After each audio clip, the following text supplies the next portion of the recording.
course, tonight is Taylor Salen and Kurt Hall.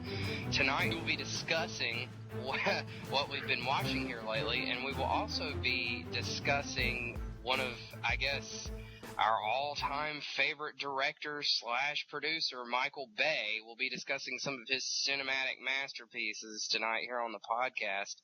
But I'll go ahead and move over to Taylor and let him tell you what he has been watching here lately. Taylor, if you want to go ahead and take it away.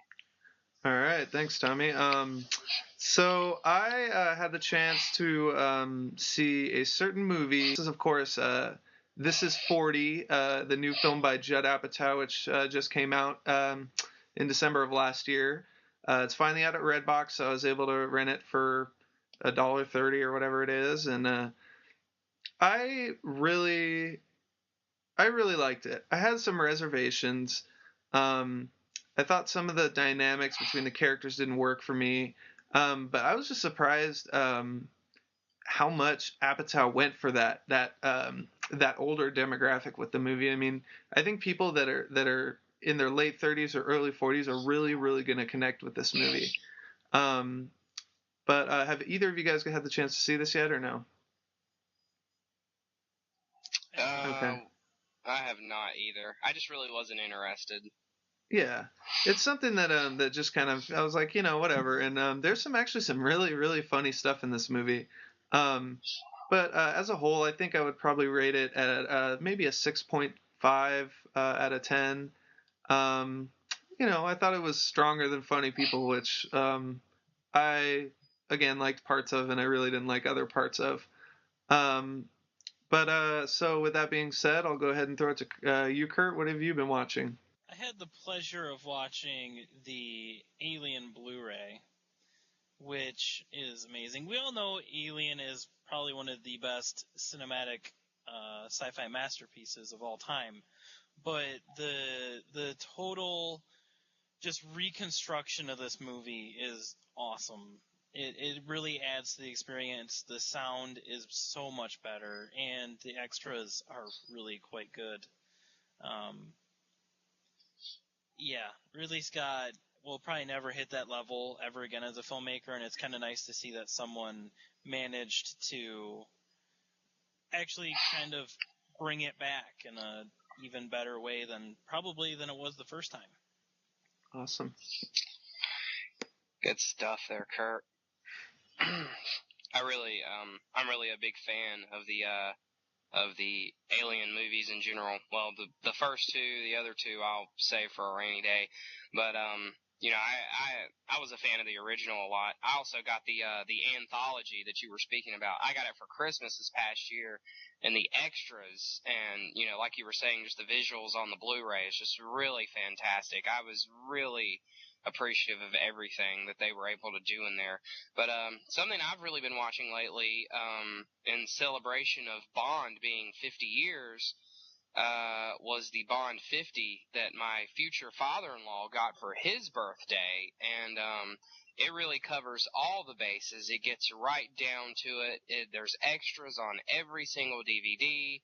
It focuses on how they cast the Bonds. It focused on, the production, the director's cut, everything. I mean, it was pretty much right down to what it needed to be for the Bond films. And they did something that was really awesome, was they gave you every single Bond film except for Skyfall, and they left a little slot open for Skyfall at the end of it. And I thought that was really cool. But the whole look of the whole package is just really awesome.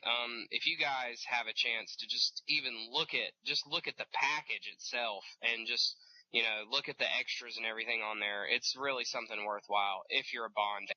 Or if you're just one of the actors who portrayed Bond, if you're one of their fans, then, it's really worth something to take a look into. Now, I think with all that being said, it's time to move on to the best show this evening, and that's going to be talking about Michael Bay. And Taylor has got the list ready for us, and Taylor, if you're really ready to dive into this, let's go ahead and jump elbow deep in. All right. So in honor of the release of Michael Bay's Pain and Gain, which comes out this upcoming weekend, I thought it would be a good chance to kind of go through just the list, kind of just go straight through the filmography here of his stuff. We could give people an idea of what we think of Bay as a director, which ones of his films are our favorites, which ones are our least favorites, and talk a little bit also about the movies he's produced. And we'll just kind of touch on that because I think that we could do a full on episode there on that one because that's a doozy. So jumping in here, the first film we have, which was Michael Bay's directorial debut, is of course Bad Boys. Now, this is actually one of the last Michael Bay movies that I saw in his filmography. With this movie, I really enjoy the chemistry between Will Smith and Martin Lawrence. This was, of course, before they were both big stars, and this was one of the movies. And of course, Independence Day came out right after this year, and that really propelled Will Smith into stardom. But this is one of the movies that kind of pushed him into the spotlight there. And I like it. I have problems with it. To be honest, I don't remember it. I saw it maybe a year and a half ago. And it wasn't too memorable. Like I said, the best thing about it was the chemistry between the two leads. So what do you guys think about Bad Boys? It's okay. I thought it was a decent buddy cop film. I'm not really big on Will Smith or Martin Lawrence in general, but one thing you did say that I really thought you really hit the nail on the head was they had really good chemistry. It's your typical Michael Bay-esque action movie. It's got tons of explosions and car wrecks and, goofy fight scenes and everything. So it wasn't too bad. It's worth a watch, but it's not really memorable. Like you said, I just watched it a few months ago and I can't even remember, really watching it. So. Kurt, what do you think? I actually find this to be one of Bay's more skilled movies, if I can use that term. I like it a lot. It's kind of like one of those fun, ridiculous action movies that I kind of expect from Michael Bay, and I think, like you guys said, Lawrence and Will Smith really make those two characters come to life well enough to make it for a watchable movie. Which is pretty amazing considering how schlocky and how poorly told the story is. Yeah. But I don't know. I like it. I like it a lot just for what it is. It's a fun, silly action movie with two affable stars. All right. Cool. I think that's enough on Bad Boys. We're gonna get a little more into that when we hit the sequel here, a couple movies later on. But we're going to go to Michael Bay's sophomore effort here, which is The Rock. This movie, of course, stars Sean Connery. Speaking of Bond, they're the greatest actors ever, Sean Connery. And, of course, Nicolas Cage going full Cage in this movie. He's just he's pretty crazy in this movie, like all Nicolas Cage movies. But I actually think this is one of his best movies. As far as visual imagery, there's a couple shots in this movie that really kind of stick in my head. Like, in particular, the shot at the end where the jets are coming in to bomb the island, and Nicolas Cage is holding the flares up. Like, there's a couple things in the movie that I mean, as cheesy as it is, dude, it's like, it's just Michael Bay creates great visual moments, and I think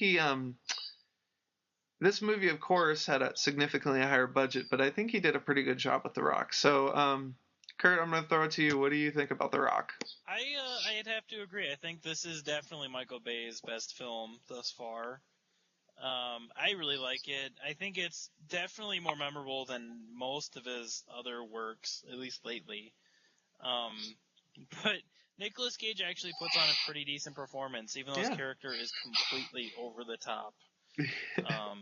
Which kind of describes Nicolas Cage's whole career in a nutshell. But yeah, I would have to say this is probably my favorite Michael Bay movie. Oh, your favorite? Okay, interesting. Man.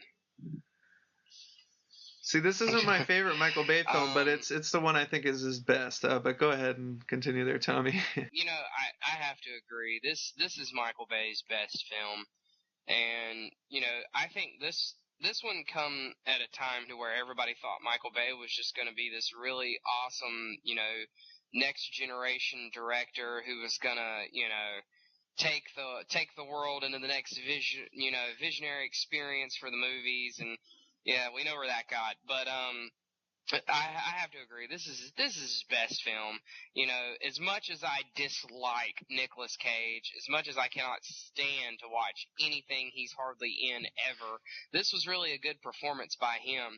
And I think really saying that's his best performance is probably kind of just like saying, it was just like hanging out with Nicolas Cage, because he's just so over the top and incredibly crazy anyways.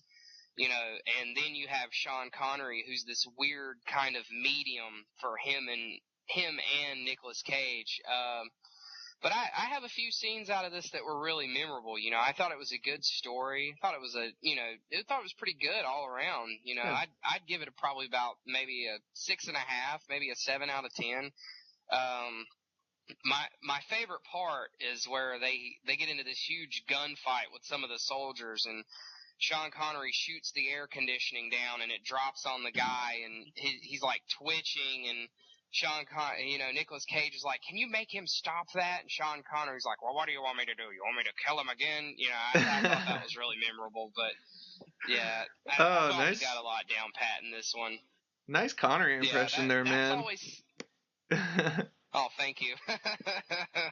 I thought this one left a big impression on me, and I was hoping for a lot more from Michael Bay. But I have to agree though. But one thing I think that's really never, I know it's talked about, but it's kind of one of those underrated performances in my opinion, is from Ed Harris. Man, Ed Harris gives a really, really great performance in this film, because his arc, there's a lot of ambiguity there. You don't know if this guy's really intending what he's meaning to do, or if he's, you do find out, but while you're watching the film, you're still trying to figure these things out. And I think he gives a real three-dimensional performance in this movie. There's a lot of layers to this character. And that's something I have to applaud, because it's one of Michael Bay's best directed performances, in my opinion.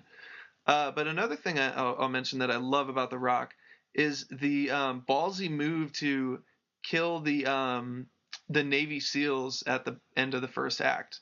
And I thought that was a really nice moment, that it kind of sends the story into motion, but it's also, oh, whoa, hey, I wasn't expecting this, So it kind of gives you the feeling that anything can happen. And especially with the Harris character and all that stuff going on, I think it really culminates to make a nice little movie. But I have to agree with you there, Tommy. I think I'd probably give it a 7. I might give it a 7.5. It's one of those Michael Bay films that I can actually return to, though, for those reasons. But do you guys have anything else to say about The Rock? No? All right. I think we covered it. Moving on. Michael Bay's third film, the 1998 Bruce Willis classic Armageddon. Tommy, we'll go ahead and start it with you. Okay. Story. We have to do this. I've spoken many times about, I've talked a few times about the theaters that we had here in town. We had one really big main theater and one small one, and then the Regal came in. Well, the big theater here in town was, it was around, I think this movie come out around the Oscar time, and because I remember Saving Private Ryan was in the theaters, and it was my birthday, and my brother was like, well, I didn't get you anything for your birthday, so I'll take you to go see a movie. I'll take you to go see, pretty much anything you want to go see, so what do you want to go watch? So I'm sitting here, and I'm looking at Saving Private Ryan, and I'm like, well, that's really cool. That's got Tom Hanks in it. I like Tom Hanks, and it's a war movie. And, at the time when I was a kid, Tom Hanks was like kind of this, he was just a funny guy up until this point. And, I was looking at this, and I was like, but can I see Tom Hanks as, like a 10-year-old kid? I'm like, can I see Tom Hanks as like as really a war veteran? It's like, let's do the Bruce Willis action movie. And man, was that just a mistake. Like, I just remember sitting in this movie and just thinking, what a piece of garbage. He overcast the movie. He had so many people in the movie, notable people in the movie. It wasn't funny. Not only that, but like the pending fate of the world is hung on the shoulders of, Bruce Willis and Bruce Willis and Ben Affleck and Owen Wilson and whoever else, Steve Buscemi, whoever else they could throw into this movie. It was just all around bad. It was too slow. It was too long. It was just felt the run time. The acting was just atrocious. The directing was okay, I guess. It was a typical Michael Bay blow 'em up movie. It was, but the mix match of the love story with the fate of the whole planet and all that. I never buy into that. I don't care for it. But that's all I'm gonna say about that. I'm not a huge fan of this movie at all. The only performance in the movie that I actually enjoyed was Michael Clarke Duncan, because he's pretty much good in everything that he does. But yeah, this movie is really bad. Normally I like movies where the fate of the world is in balance, but this one, it takes so long to get through that movie, or to get through the whole story. And then it's pretty bad when your movie is more cheesy than the Aerosmith song that is promoted with it. So, yeah, this is not what I would classify as a good film. Yeah. His daughter was in the movie, too. Steven Tyler's daughter. Mm-hmm. Yeah. I have to agree with you guys. I think this is the film where Michael Bay really turns into the Michael Bay we know today, The guy that's known for all the explosions, the big bombastic summer movies, with emphasis on pieces, and rather than focusing on character and things like actually telling a story that's competent and doesn't have 30 people in it. I do have to agree, though. The parts I like about the most about Armageddon are the montage scenes where you see them all going on vacation. I think those scenes are pretty fun, and it's not overused in the movie, which I'm kind of glad. It's just this one fun little thing in the middle of the movie. So I don't know. I can return to Armageddon once in a while, but it's not one of my favorites. I'll say that. So with that said, I think I know it's just that movie is just the more you try to think about it. But Ben Affleck in that movie is just, man, he is totally miscast. I don't see that guy as a roughneck at all. Yeah, he's Affleck like a pretty boy actor. Yes, exactly. Yeah, who doesn't belong in this? Yeah. I already said it once, but he really overcasted this movie. He had so many people, but let's get off this. I can't even believe he got Billy Bob. Well, I'm not gonna say I can't believe he got Billy Bob Thornton to do it, but he did. Let's move on. Get away from this. All right. So Michael Bay's next, his fourth film in the filmography here is his crowning achievement movie, 2001's Pearl Harbor. Of course, I'm kidding. I think this is his worst movie.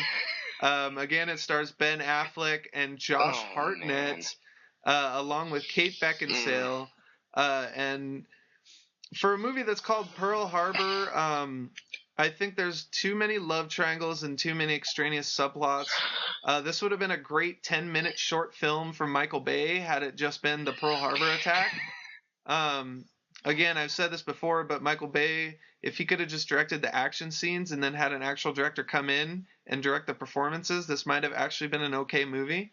But everything's just so hammy and so cheesy that I can't even enjoy it, even when the action scenes come, you just think to yourself, oh crap, we're only an hour into the movie. Oh shit, this was a bad decision. so much to be said about this piece of garbage. It's going on the next bad films. I've already promoted it to that status. I'll let Kurt go ahead and go first here. I would argue that this is his second worst movie. I'll reveal that later when we talk about his worst movie, in my opinion. But you're right. But yeah, this movie is not good. It's way too long. And as much as I like the opening sequence of this movie where the bombing actually happens, he does a great job with that. And you can tell because the trailers for the film was all in the bombing sequences and made you go, wow, I got to see this movie. And then when you go to watch the movie, you kind of realize, oh, there's an actual love story going on. Stop with it. It's about Pearl Harbor, people. This should be about the attack. This should be about our retaliation. It had nothing to do with Ben Affleck being in love with a nurse in Pearl Harbor. I don't care. Yeah, I really don't care. I think this goes back to Tommy's hatred of movies that where you really feel the runtime. I think this is one of the worst ones of those. I mean, because even from the opening scenes, you're just like, oh my god, is this really happening? You know, it's one of those types of things. Oh, man. But I think enough's been said about that. We can maybe go into Pearl Harbor a little deeper in a future episode. So the next movie, 2003's Bad Boys 2. Classic after classic, Tommy. Classic after classic. Kurt, what do you think about Bad Boys 2? Off tonight. Is Bad Boys 2 a better film than the original? Is it a worse film? What do you think about this movie? I think it's on the same level as the first. I enjoy it for all the reasons it's terrible. Once again, you got Martin Lawrence and Will Smith with good chemistry. I actually thought the jokes in Bad Boys 2 are a lot funnier than in Bad Boys 1. It is more ridiculous. It's basically, he takes everything from the first movie and puts it to the nth degree of ridiculousness, and it kind of showed you what Michael Bay is as a director. But this one, he actually kind of tried to make a love story in it, and it somewhat works. It's not great, but this is I kind of wish you would revisit Bad Boys now, because I think that is something I'd be interested in. Just because I haven't outright hated the first two so far. Yeah. Go ahead, Tommy. I don't know. Like, I felt like it was unnecessary. Unless he was just going to totally revamp everything and do it, and take the movie in a different direction. This was basically, to me, just Bad Boys. Like you said, it was just Bad Boys 1 on steroids. And yeah. I watched it really, and just really felt like I had just watched the same film as Bad Boys. They had great chemistry. Okay, awesome. Can you give me anything else? We'll throw a few more funny jokes in here. Well, okay, that's all right, I guess. Yeah. I just I understand where you're coming from. There's some funny scenes that I like as well, like the scene where Martin Lawrence and Will Smith go to their superior's house, played by Joey Pants, Joe Pantoliano. And that scene is absolutely hilarious, in my opinion. I also love the fact that Michael Shannon is in this movie. I know we've mentioned him before, and he just has one of the best 5-minute memorable roles. He's one of the most memorable characters in here. And I also love Peter Stormare in here. Peter Stormare is awesome character actor. So I have to agree, though, this movie has a lot more action. Like the whole freeway chase, I really enjoy that set piece is pretty nice in my opinion.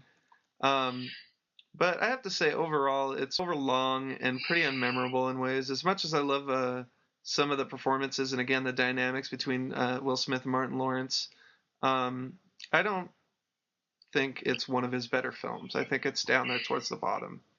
But I have to agree also with what you said, Kurt, that I'd be interested to see a Bad Boys 3, because now Michael Bay, he's kind of gone back to that with his new film Pain and Gain, he's kind of gone back to that, for him, small budget filmmaking. Like I think he made Pain and Gain for 18 or 20 million dollars, as compared to his last 5 movies, which have been $200 million.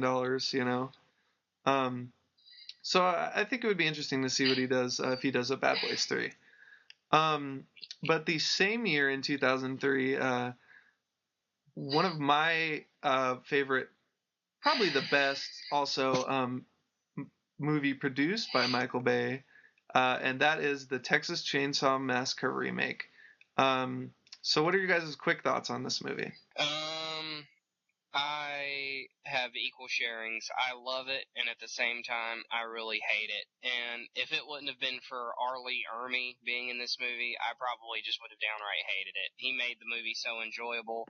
He pushed it over the top for me. He was way better than the Leatherface character, but that's really all I've got to say for now, Yeah. until we revisit this in hopefully one of our next videos. But Kurt, if you want to go ahead and... I actually thought this movie was a little scarier than the other Texas Chainsaw renditions, aside from like the original one. Yeah. But it's not a very well acted movie. There's a whole lot of bad acting in this movie, especially Jessica Biel. But I actually kind of like what they do at the beginning of the movie, how they show like the found footage of going down into the basement, and then at the end you get the penultimate like payoff for that scene. I actually like how they did that. Obviously, Bay probably had nothing to do with that. I was the filmmaker, but it's not a terrible movie, but it's really a pretty unnecessary remake. Yeah, I enjoy it. I don't think it's, like you said, particularly well acted. There's some scary moments, but with that being said, I'll just leave it at that. And I'm sure, like Tommy said, this will be brought up in the future. So just to name check a few of the Michael Bay produced movies here. Amityville Horror. We have Texas Chainsaw Massacre: The Beginning, which is one of the best movies ever. We have the remake of The Hitcher. Such enthusiasm about that one. Oh, that one's... Yeah, The Hitcher. That one's worse than Texas Chainsaw: The Beginning. Yeah, it's pretty bad. We have The Unborn. We have Friday the 13th remake. We have the Nightmare on Elm Street remake. So, we also have the upcoming Ninja Turtles reboot, which I know we all are going to love. But we're going to save those for another day. Yeah. So I just wanted to let people know out there that are curious. Those are the movies he's produced. A lot of horror. And I Am Number 4 as well, which was just a cinematic gem in itself. So back to 2005. The Michael Bay's film in 2005 was, of course, The Island. Now, this is the movie that I mentioned earlier that is my favorite. I really, really enjoy the first hour of this movie. I think it's particularly well acted. I think there's some good character work going on there. I think this is Michael Bay's most character-centered movie. But it, in the second half, tends to fall into the Michael Bay spectrum of things, I guess it would be. But it's almost like as if Michael Bay said, okay, all right, I'm going to try to make a heady sci-fi movie, okay? I'm going to try to, like, put some ideas out there and focus more on character. And then he started directing and editing this movie, and he got about an hour way through, and he said, oh, I just can't stand it anymore. We need to have 45 minutes of action. And then he threw it all at the end. Instead of, like, something where it's spaced out into set pieces, he just put it into all one big movie. But I think, in particular, Ewan McGregor does a really, really great job in this movie, with particular playing the two versions of the character he plays in that. And also a big shout out to Michael Clark Duncan, who in one scene in particular gives a just absolutely horrifying performance. And I'll just leave it at that. This was a movie I was actually looking forward to seeing, and then the trailers just really killed it. They did their awesome Hollywood job of giving everything away in the movie trailer. We can't let anything be a secret. You have to know now. and they gave, if you haven't seen the film, I'm not going to ruin it for you. But it was just like you said. It was like he had this really, gritty sci-fi tale. It was almost kind of it was almost kind of like a mystery, It's like, what's really going on, and like I was actually able to block out the trailer for when I went and saw it, and but like you said, Ewan McGregor does a really awesome job, and so does Michael Clark Duncan. But then it gets to that last little tidbit there, and he just, I bet you he was like foaming at the mouth, just like he just could not stand to not have any explosions or any, like, he just got, it was like in his brain, it was like, oh my God, if I don't put an explosion in this movie, I'm going to explode, I'm going to die, I have to do it, and then he just sent it way over the top and totally killed everything that made the first part of this film, really great. And the ironic thing is when I read the reviews for it, everybody thought that the last half of the movie was better than the first half of the movie. And I was like, what? You gotta be kidding me. But, no. Kurt, I'll let you go ahead and say what you need to say. I always like to think of Michael Bay as a guy who doesn't make a movie for movie fans. He makes it more for frat boys because they're full of explosions and ridiculous schlocky storytelling. And yeah, this is pretty much that. I like the first half of the movie. I think it's really good. He actually spends time with the characters, which is something that is rudimentary to Michael Bay. But that second half. That second half. Yeah. It is so bad. It is so bad because it's a total departure. This movie is basically two films. There's like the dramatic part, and then there's the action movie. And he never tries to mix them together. He just kind of, hey, let's make a poorly paced action movie in which a whole lot of destruction happens in the second half.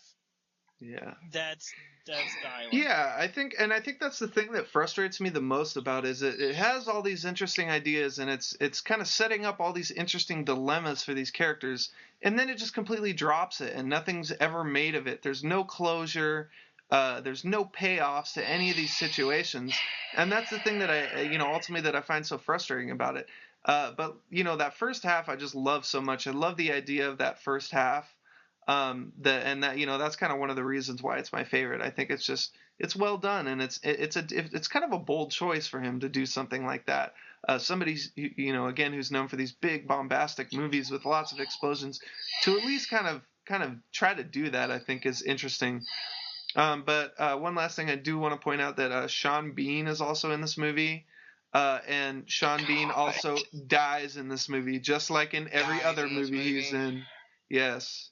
But he's really good, even though his character doesn't really have much development. It ultimately means nothing. I still like him in this movie. 2007, Michael Bay directed an adaptation of the toy line / comic book / TV show classic for many kids who grew up in the 80s, and that, of course, is Transformers. This was both directed and produced by Michael Bay, and he also has a small cameo appearance in this movie, which is kind of funny because in this movie, Michael Bay is actually killed by Megatron, which I thought was pretty hilarious and kind of Michael Bay poking fun at himself there. So Tommy, we'll start with you. What do you think about Transformers? Okay, as a child, I loved Transformers. I owned Transformers. I collected Transformers. I still have Transformers right now outside in my garage. I love the cartoon. I loved Beast Wars. So when I heard Transformers was coming to the big screen, I was like, yes, finally. When I heard that they were getting some of the original voice characters from the cartoon, I was like, wow, they're really going in the right direction. And then I heard that Michael Bay was producing and directing it, and I just said, well, this has absolutely gone down the toilet. But all in all, it wasn't too bad of a film. it focused on what I needed it to focus on to begin with, and that was, the Transformers and the Decepticons both, getting to Earth, and, how the whole thing starts, and it actually wasn't too badly told. Michael Bay's directing style actually fit with this type of movie. So, naturally it wouldn't have been too bad for him to do it. But the real problem that I had with it was Shia LaBeouf. Like, I don't understand why you put Shia LaBeouf in this movie. But all in all, like, it's worth watching, Yeah. I thought if he would have cast it a little bit better, he probably would have had a really even all around great film. But, that's where it kind of falls short, is in the acting. But, that's all I have to say about the first Transformers. Yeah. Go ahead, Kurt. What are your thoughts on 2007 Transformers? Yeah. I like the first Transformers a lot. I actually think it kind of brings the toy line into something cool. It does what G.I. Joe Rise of the Cobra should have done. But yeah, the acting is pretty bad. Is really bad, actually. But I don't know, I like it. I actually thought Shia LaBeouf was okay in it. I don't think he's the bad point of the movie. I think Megan Fox is the bad point of this movie. She is just atrocious at everything she does. I think I have to agree with you there, Kurt. Just real quick to interject, I think that car scene where she's walking and he's trying to pick her up shows how much better of an actor Shia LaBeouf is than Megan Fox, because she looks like a wood stump compared, like, when she's standing next to Shia LaBeouf. But go ahead and continue there. This is probably one of Bay's more beautiful films to look at. I really like the visuals in this movie, even though they are over the top at times, and some of the action scenes drag on way too long, but they look so good that sometimes they don't look like CGI, which is kind of amazing. Mm-hmm. But yeah, I think this is one of his better films. I don't think it's a great movie, but it's enjoyable. Yeah. Yeah, and going back to the comment you made about the story there, Tommy, I also have to agree with that, because I think the reason why this film stands above the two sequels, which we'll talk about here in a second, is that Steven Spielberg actually served and was involved with the story process here. He served as a producer on all three movies. But for the latter two, he actually kind of just attached his name and wasn't very involved with them.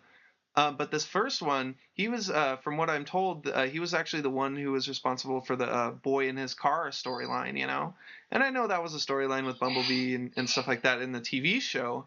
But he was the one who really kind of gave it that charm that it has.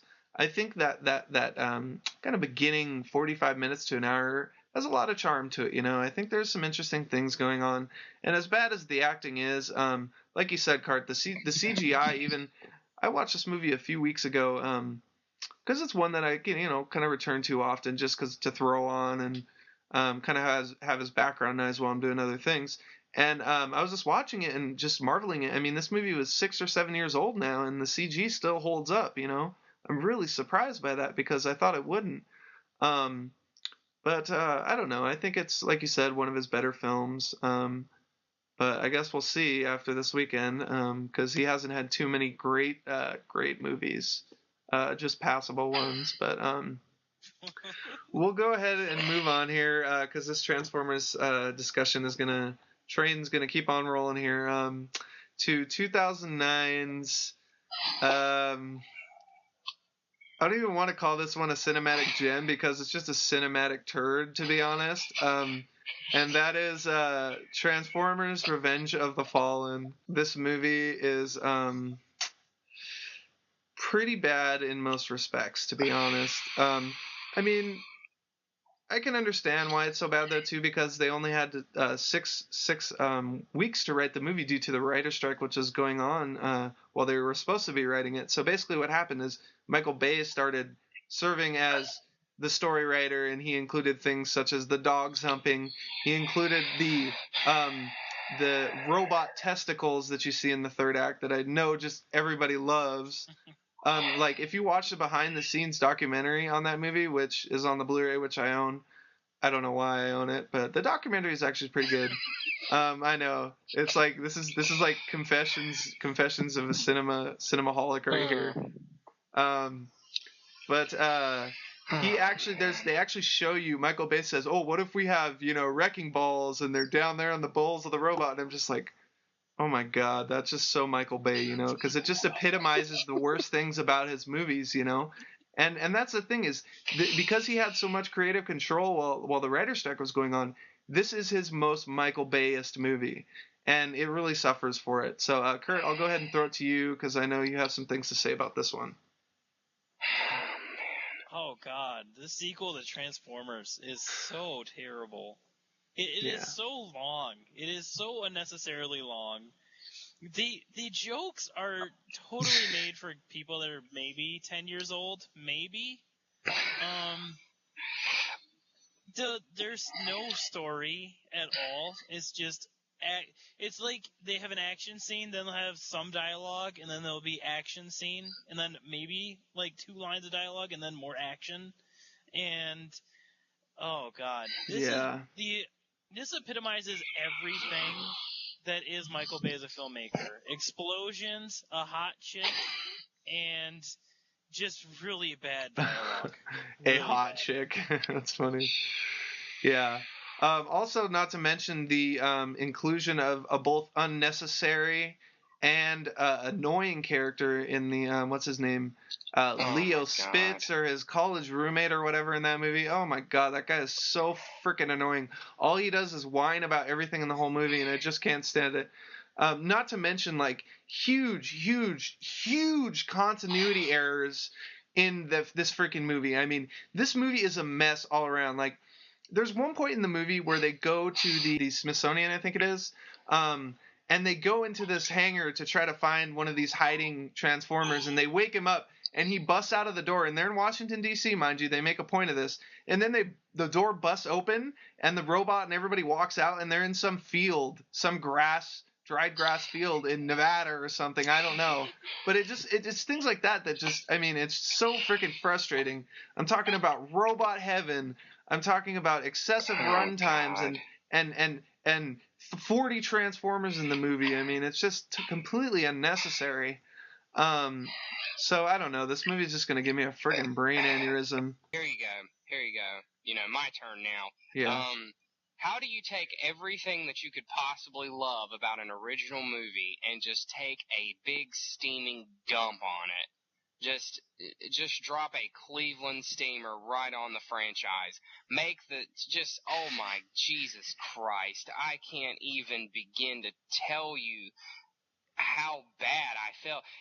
I'm going to be honest with you, and this one kind of hurts to say. When I went in theaters and I watched it the first time, I was like, oh man, that was pretty good. And then after I watched it, I revisited it a second time when it come out on DVD.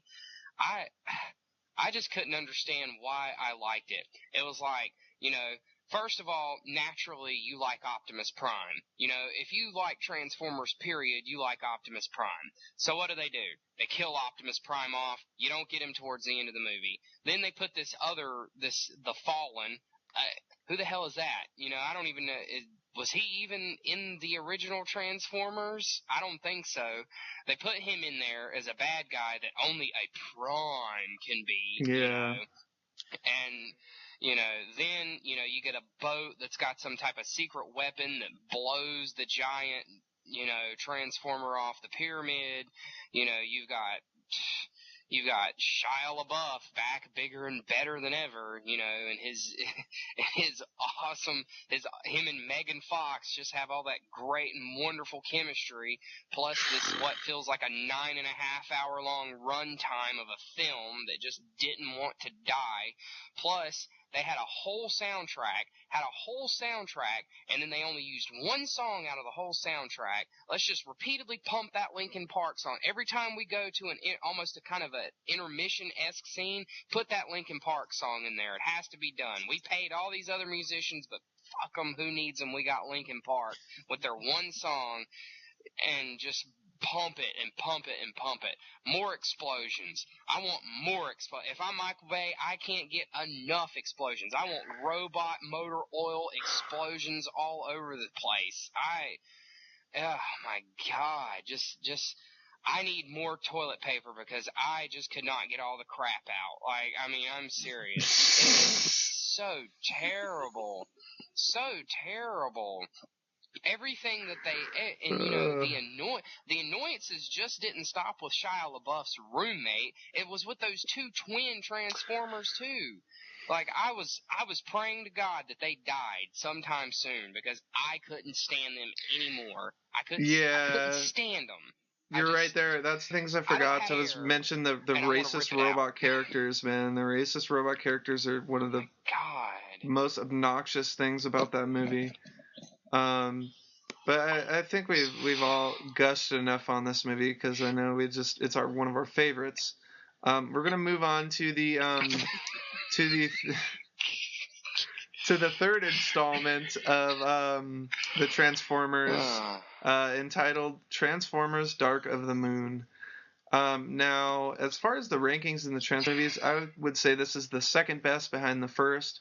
I think it's far superior to the second one, at least in this movie, because Michael Bay was forced to shoot with 3D in mind for this one. He actually had to kind of slow down his editing style and slow down his camera work into more decipherable shots, to say. I still think there's some problems, but go ahead and talk, Tommy. What do you think about this one? Okay, alright. This one gave me a lot of mixed emotions because it kind of did, a few things that I really liked. I actually liked the fact that it was in 3D. That it actually kind of worked for this film. The action scenes in this were really incredible and breathtaking. When they're in the building and, Shockwave is tearing the building down and they're, falling through the floor. I thought that was really incredible, and the whole in-fight scene between, Optimus Prime and, Megatron and all that. I really thought that was really awesome. It did a lot of good. And then we go into a lot of bad, which it just can't seem to stay away from. It went into yet again another highly unnecessary, long run time that I began to feel in the beginning of the movie because it really felt like there were these action scenes, but they were like empty action scenes. They were just trying to keep you there until the big finale came. And who in the hell cast Patrick Dempsey to be in this movie? It's bad enough I got to deal with Shia LaBeouf. I'm glad they got rid of Megan Fox, and one of the best parts of the movie was actually the fact that they put one of my favorite actors in the movie, John Malkovich. And he was typical John Malkovich-esque in the film, and I was like, well, that's not a really bad idea putting John Malkovich in here to do this. But then there's the problem is John Malkovich is completely wasted. He's completely wasted, and he's completely unnecessary. And that's what really disappoints me about this one. That's what I was looping back around to. It's like, let's get a really good A-list actor and surround him with these turds, and, maybe he'll make us a little bit more money. And that's how I really felt he was only there for, was just more or less just a weird, unnecessary cameo. But, and I hate, there's one particular scene where, where Shia LaBeouf and his new girlfriend or something, breached the security or something, the army security, and, Shia LaBeouf is just sitting there just screaming into the camera, saying nothing for, a minute and a half. I was like, what are you doing? Dude, that's some superior acting right there. That scene makes me laugh because he's going so over the top in that scene, and that's one of my favorite scenes in the movie. Not because it's good, because it's so damn funny to see Shia LaBeouf thinking he's doing a good job and he's actually pushing it over the top, But Kurt, go ahead and tell me your thoughts on this one. This is up there with the second one to me. I really don't like this movie. There's too much action in this movie. I almost got a headache from all the action that goes on in this film. Even though it is definitely the best one to look at. Like, the visuals here are so beautiful. Just watching... I don't think watching a skyscraper collapse has ever looked so good. But, man... I thought Megan Fox was not a good actress, but man, Rosie Huntington-Whiteley, like, why do you put a Victoria's Secret model in a movie and expect her to put on a good performance? It doesn't make any sense to me. I don't think the last hour of this movie. Go ahead. The last hour of this movie is just all action. It's like, stop. I don't need a 45-minute ending battle sequence. Like, make it like 10 minutes. That's good. I'm okay with that. I don't know. I kind of enjoy the ending battle scene. I think it's pretty fun. It does seem a little disjointed. Like, there's a lot of jumping around, and characters seem to get to places that should be take a long time to get to. They seem like they get there in very, very quick amounts of time. But I think I don't know, man. I don't think Michael Bay was expecting to get a great performance out of Rosie Huntington-Whiteley. I mean, let's be honest. The first shot of her in this movie is of her ass in underwear and wearing no pants. I mean, so I think that tells you what Michael Bay was thinking when he was filming this movie, at least her scenes. So I don't know. My thing with that, though, is why do you cast a woman in a movie if you only want her there because she's attractive? That just doesn't make any sense to me. That's just the way he thinks. That's the exact reason why Michael Bay casts women. Is just he wants eye candy. Like, he still lives by the old adage that sex sells. You know, he still believes that sex sells anything. So, you know, if I take this really hot girl, you know, and throw her in there in her underpants, you know, we'll make a ton of money just on that alone. You know, but yeah. Whatever.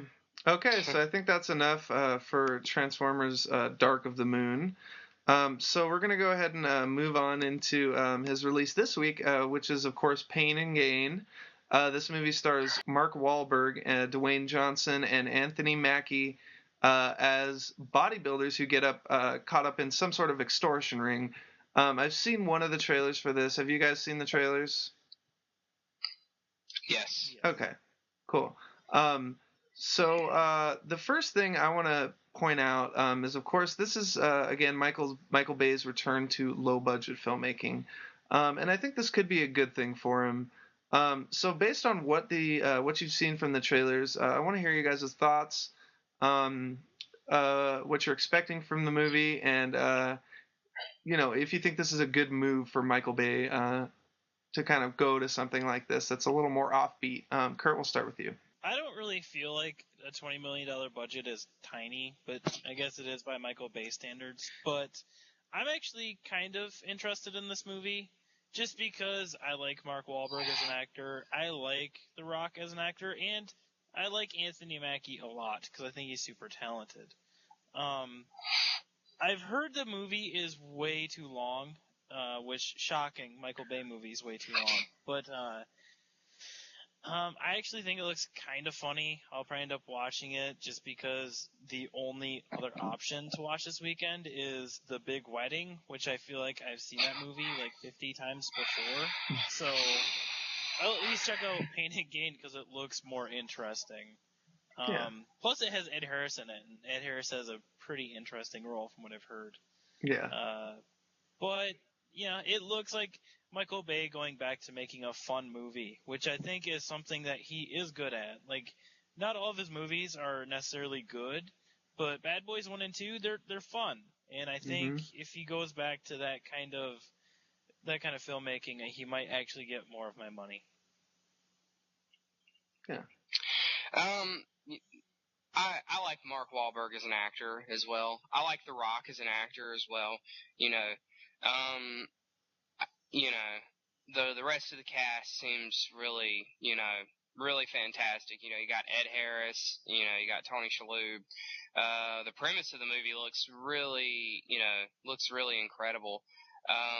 You know, this might be one that I just wait for DVD though, because I cannot go and watch another Michael Bay film with a long run time in the theater, because I know what I'm going to do. I'm going to take multiple bathroom breaks. I'm going to, I'm going to walk out. I'm going to walk out and refill my drink and popcorn every 15 minutes, I can't sit in the theater that long unless it's something, that's really going to pull me in. So I don't want to try and risk it. That's just me though. I don't want to try and risk going to the theater and watching this really long movie and then, not getting anything out of it. But, it's one I'll wait for DVD. But I think he got a really good mesh here. You've got two guys who are action stars. You got one guy who's kind of unknown. Then you got these two well-known actors who are more, you have one really good character actor in Tony Shalhoub, and then, you've got Ed Harris, who really, he's good in small roles and he's good in big roles. And, all this pulling together sounds like it might be just a really good movie. And, a smaller budget for him might be better because it's less tempting for him to put in explosions and crazy runtime, fight scenes and, whatever else that he's, can just shove in this movie because I've got $200 million. I can do whatever the hell I want for 2.5 hours. Exactly. Yeah, I completely agree with you there, man. Because even cutting his budget back to $20 million, it's gonna force Michael Bay to be creative. It's gonna force him to come up with interesting ways, different ways to tell the story. Instead of just being able to buy 10 gallons of gasoline and blow it all up, you have to be creative with these type of things and how to convey the same feeling to the audience without having all the special effects and all these things. But one of the reasons why this movie was so cheap, and actually there's a correction here. The budget for this was $25 million. But the reason why they were able to get this so cheap is because Mark Wahlberg and Dwayne Johnson actually waived their upfront salaries to make the movie, and then they waived their upfront salaries in trade for an option of the back end grosses. So anything this movie makes past its budget is going to be split between them and, of course, Michael Bay. So that's one of the reasons why this was so cheap. But going back to Mark Wahlberg, I really have enjoyed Mark Wahlberg in comedy roles lately, with him pulling out pretty great comedic turns in both Ted and the other guys. So that's, again, one of the reasons why I want to see this. I think Mark Wahlberg is really interesting as a comedic actor. I just don't know how well he's going to be as a leading comedic actor. I mean, because in Ted he was the lead, but Ted was really the lead. I mean, he's the character that kind of stole the attention. So it'll be interesting to see how he holds up in this. So unless there's anything else you guys want to say, there is one more movie here that Michael Bay has already announced and is in preparations for right now. And that is, of course, a fourth Transformers movie. Surprise, surprise. Michael Bay makes millions and millions off this movie, so why not go back for another? I guess supposedly this movie is getting an all-new cast. You've got more focus on the robots, supposedly, which I think would be a good thing. And Michael Bay has also mentioned that this movie's he's going to make it to where it can spin off for another director to take off. So every movie he said it's going to be his last one, and of course this one he's saying it's going to be his last one. So I don't know if you guys have anything to say about that. I just thought I'd throw it out there for people that were interested what he had going on next. I heard a rumor that they're actually going to call it Transformers 4 Beating the Dead Horse.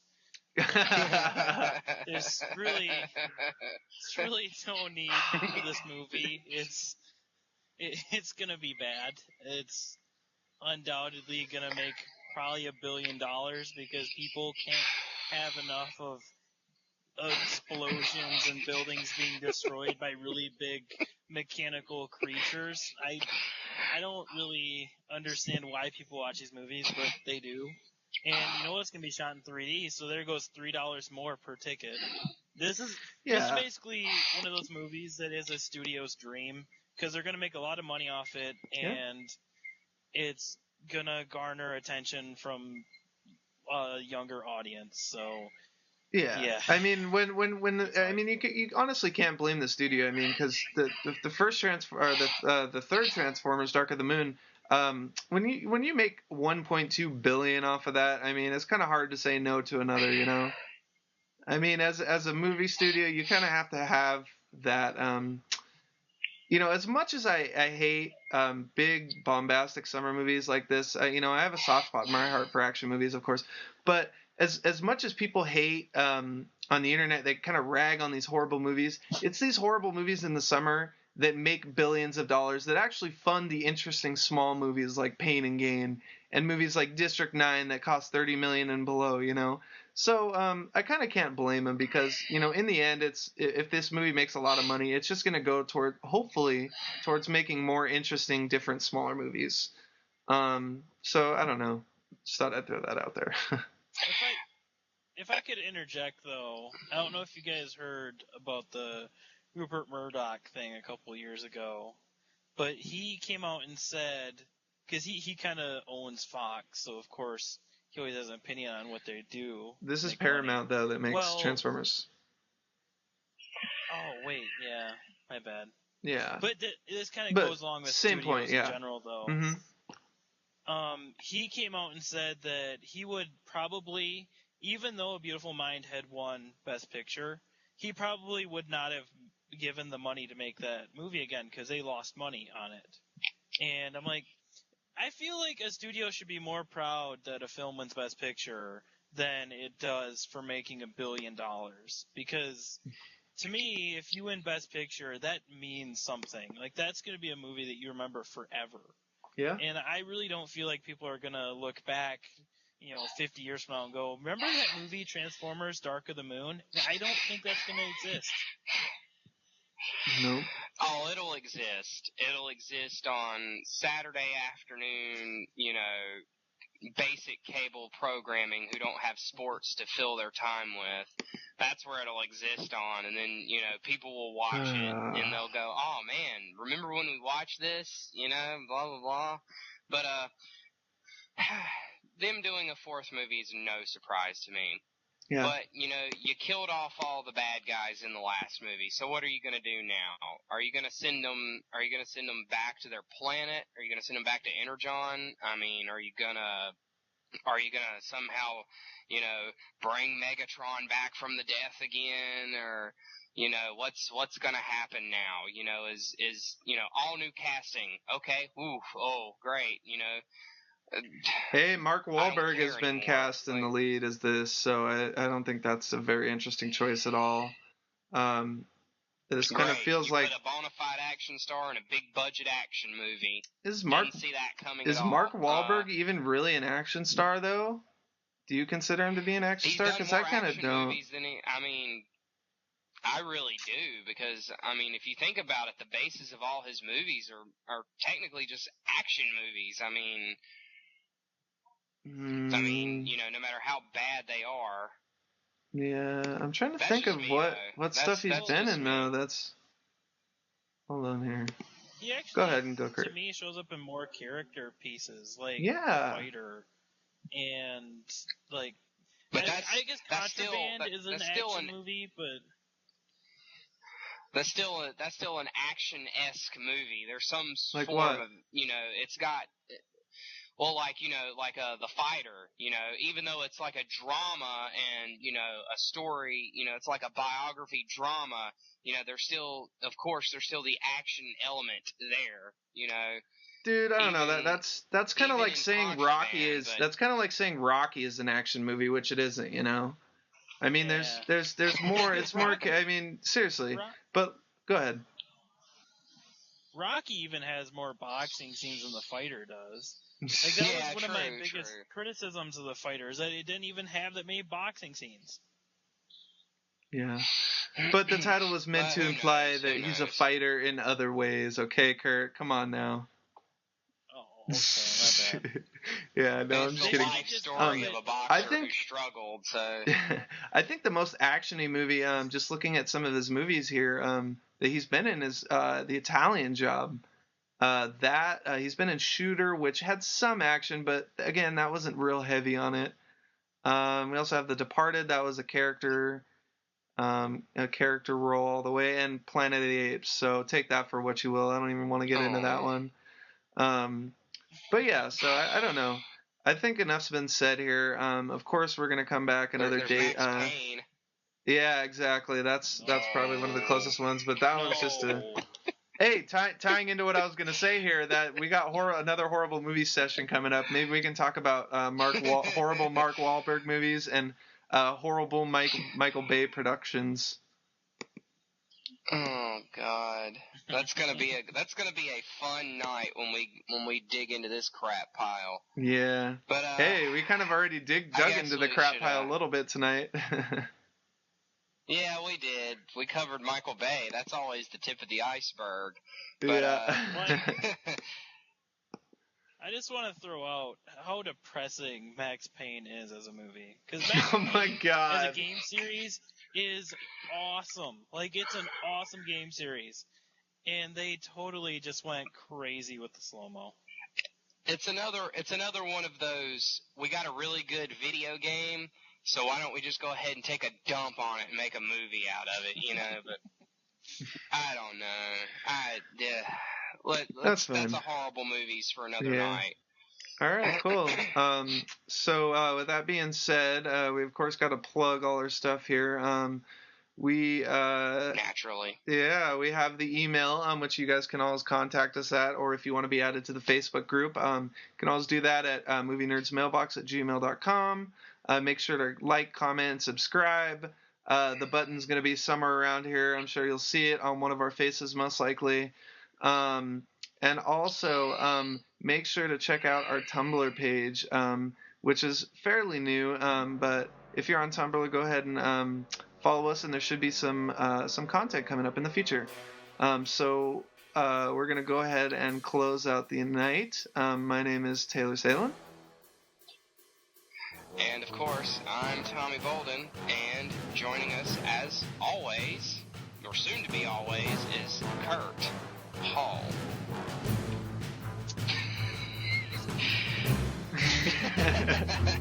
I kind of left you with a weird outro. I had to do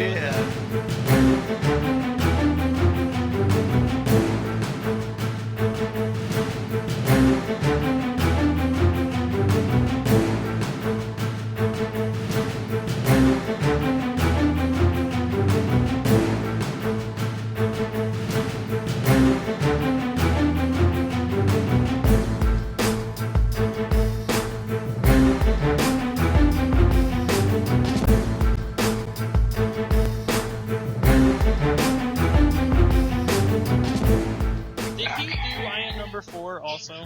He produced it. Yes. That movie. That was a rough one. Dude, any movie with Alex Pettyfer as the lead is a rough one for me. That guy's a fucking douchebag. It's true. The only remote reason he works in Magic Mike is because he's playing a douchebag. Yeah, he's playing himself. It's kind of like every role that Ryan Felipe plays. If he's great, it's because he's being a douchebag. I Am Number 4. I have not seen this. Probably good that I haven't. Yeah. They should make a new one where they have Jackie Robinson as a superhero, and it'd be called I Am Number 42.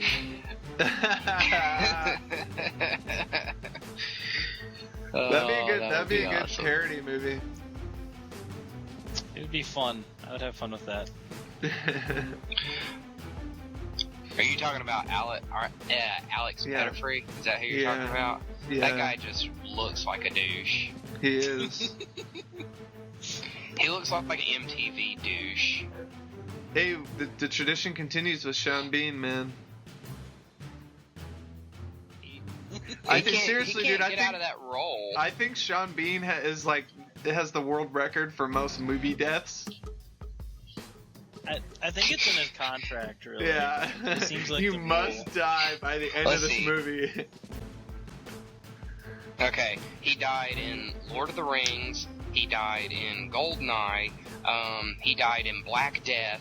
He died in Game of Thrones, I'm guessing. Yeah. He dies in Red pretty Riding much. 1974. Have you guys seen Ronin? Does he die in Ronin? I've never watched that movie. Equilibrium. It's been a while since I've seen Ronin. He died in that. He didn't die. No, did he die in National Treasure? I don't think so. That was one of the movies where he actually survived. I don't think No, they're he allowed died to in kill that, anyone too. in that movie. The Island, which we could talk about a little bit He later. Everybody died in that movie, Yeah. technically. Hitcher. Did he die in The Hitcher? He died in that. Yeah. Yeah, he died in The Hitcher. His career should have died with it, too. Death but- Race 2. Didn't I would see hope that. he died in Death Race 2. I would hope. I would hope anybody who was in that died. Like, in actually, real life. Why would you make that? hey, that's not as bad as Death Well, Race cast a 3, guy dude. who looks like Jason Statham. Holy shit, there's a third one? Oh, yeah. Yeah. Danny Trejo was in it, I believe. Yeah, no, Oh, they've cast boy. a different guy as Frankenstein every time. It's pretty funny. Well, that's kind of the thing, is like, in the movie that they had with Jason Statham, Frankenstein was just a mask. It was just anybody could be him. So I guess that kind of keeps it going, even though it's really stupid. If we could get, I want to do this. I want to get a Sean Beam kill count going one day and post it in it. We could make that a video, just how many times Sean Beam has died in a film, and just. But let's move on.